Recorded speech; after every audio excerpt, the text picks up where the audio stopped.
yung seeds ng okra.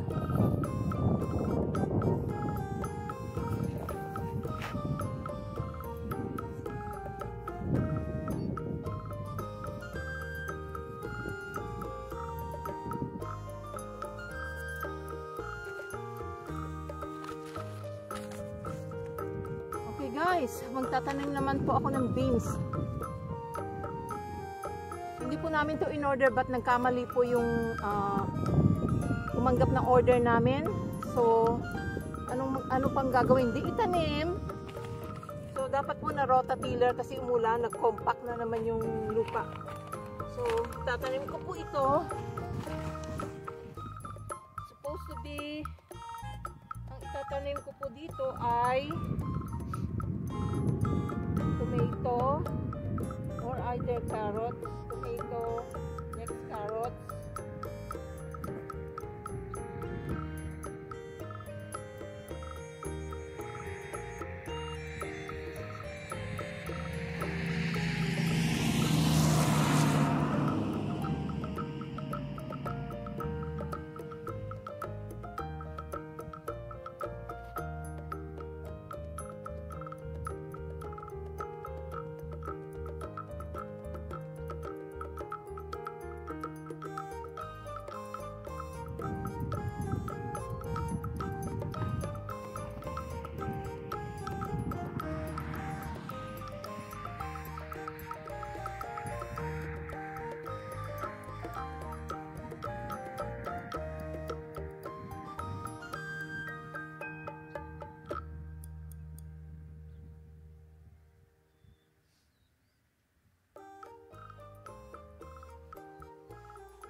Yan po ay magtatanim naman ako ng squash. Ito ay delicata squash. So maliliit lang po ito. Ito po ay pahaba. Tapos mayroon siyang stripe. So yung bottom po ay i-loose muna. Yan, ganyan po. Para yung ugat ay maka-spread. You spread the roots.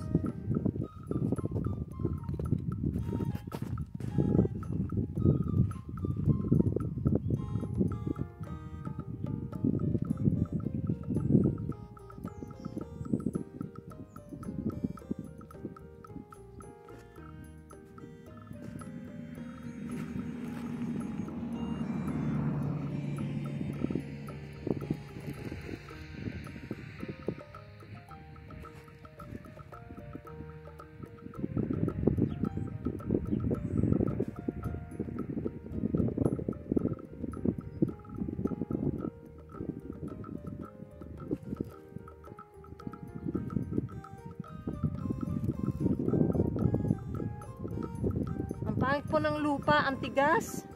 Tingnan niyo po, oh. Tigas. Clay po kasi yung lupa namin eh. So, umulan ng umulan, bago niya to kinultivate, umulan. So, tumigas. Dapat nga po i-cultivate ulit eh. Pero, busy na po siya at nagtatanim. Okay guys, I will continue planting it.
Yeah.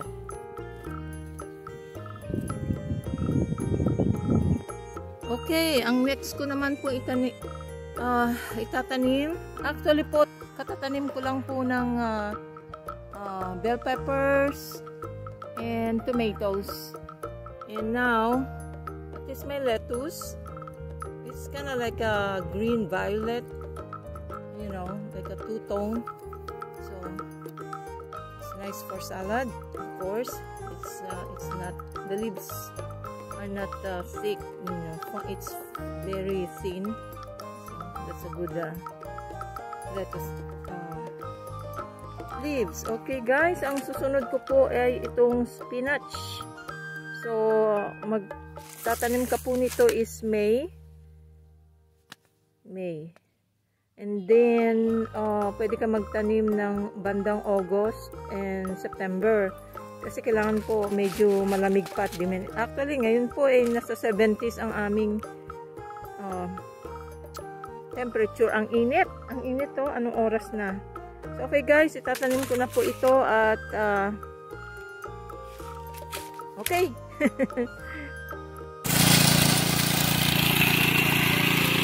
Ayan guys, kasi tumigas na yung lupa kaya ni Rota tilling niya. Over here.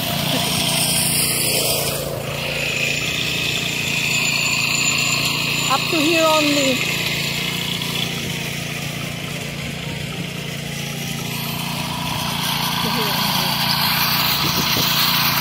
And then the okra, the second row.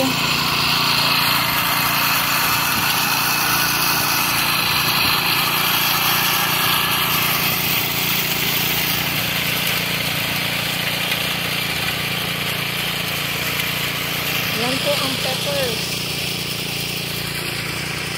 Bell peppers.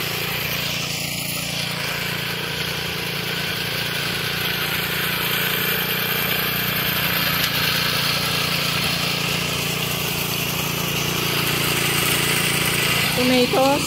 It is 1 o'clock right now. Nagbihis na po ako kasi basa po ako ng pawis.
Okay guys, after couple days, ito na naman ako at magtatanim ng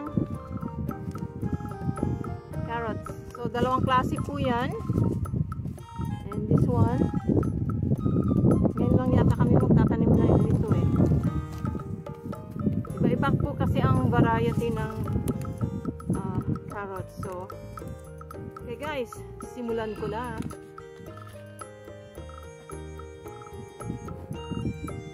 Ulan po mamaya.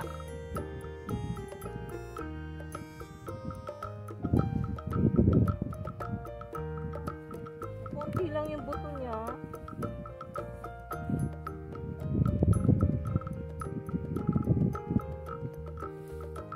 Lilit po ng buto nito.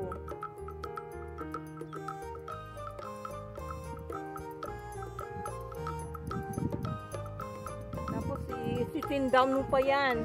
Pag tumubo na, pag ganyan nakataas, tanggalin mo na. Dami na yung iba.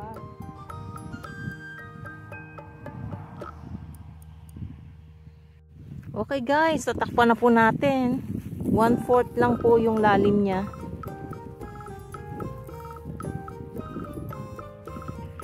One-fourth lang.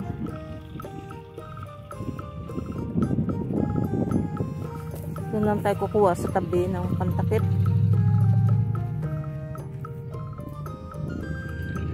Ganyan lang po yan. Tayo.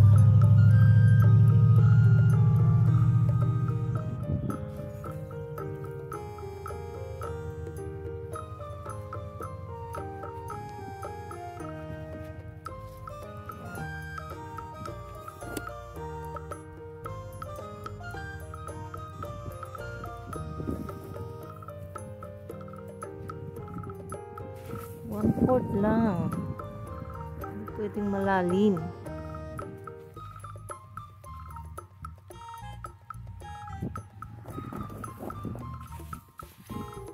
Dito naman ako, tapos na ako magtanim ng carrots. But I don't have much seeds because my husband ordered only 2 small packets. And now, this one I just bought it from the store. Yan. So this is kale. Wala pong malunggay dito. Hindi po pwedeng tumubo dito dahil mayroon pa kaming winter snow. So mga Florida, part ng California, yung mga maiinit sa baba po yung mga states na yan. So doon po ay tumutubo ang malunggay. Okay guys? Tatanim na ako.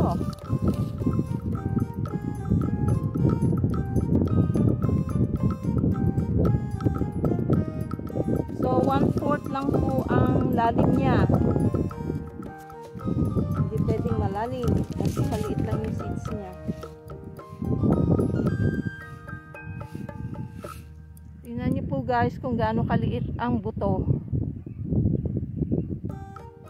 Ang liliit po.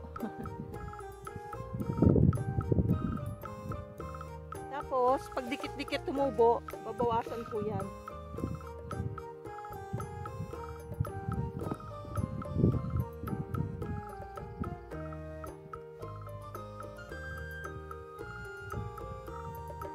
Okay guys, ayan, I'm done planting my seeds. Only one left. The cucumber that I bought yesterday, Sunday. So I will put that, I will plant it on the east side of the garden. Okay guys, wow, 6 o'clock but sunny at mainit po. But mas mainit po kahapon. Okay guys, thank you for watching. Bye!